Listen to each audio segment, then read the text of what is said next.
Welcome back to Make Your Child a Millionaire, where the focus is generational wealth building and tax-free growth for those cash accounts. Today we have Kelly and her daughter Halo. Now, Kelly comes from a great family here in the Atlanta area who always had life insurance. A couple years ago, her husband had a heart attack and passed away.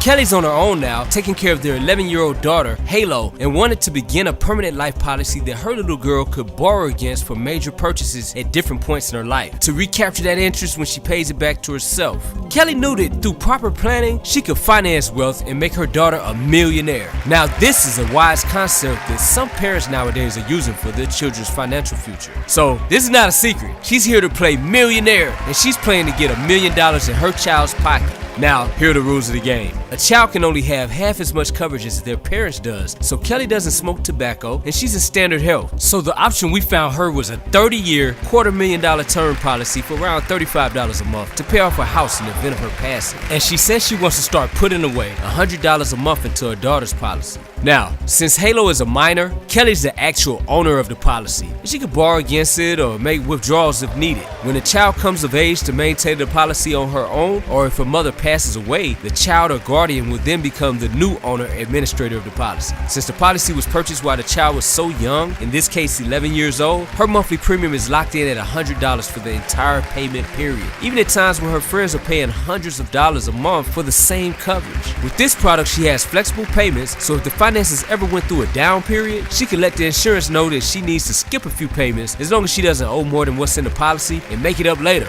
Or not make it up. Either way, if she needs it, she can lean on her policy through her college years. And the funny part about her policy is, through the Sage Scholars Program, even though this premium is only $1,200 a year, in year one she starts off with $5,500 in free college points, and they give her 2,000 more points each year that she owns her policy. So she ends up getting a lot of free college tuition there, and other benefits that can make the policy more than pay for itself. When she needs her first car, she can borrow against her policy. After college, when she wants to go backpacking across Africa, she makes a call to her insurance company and fills out the one-page request form, and they cut her a check within 24 hours. When she wants to start her own business, it'll be there for her to borrow against. Now, traditionally, when we pay interest, we never get that back, do we?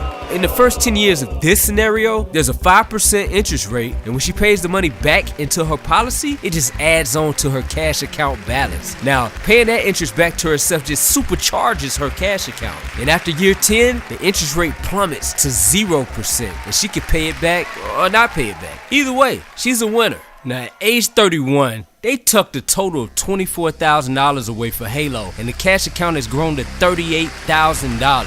At 41, they put in $36,000, but that cash account is now over $96,000. And look at how the death benefit has grown over this time period as well, starting off at $100,000 and already more than $240,000. At age 51, the $48,000 that they paid into this thing has now grown to $218,000, and that death benefit is now at over $403,000.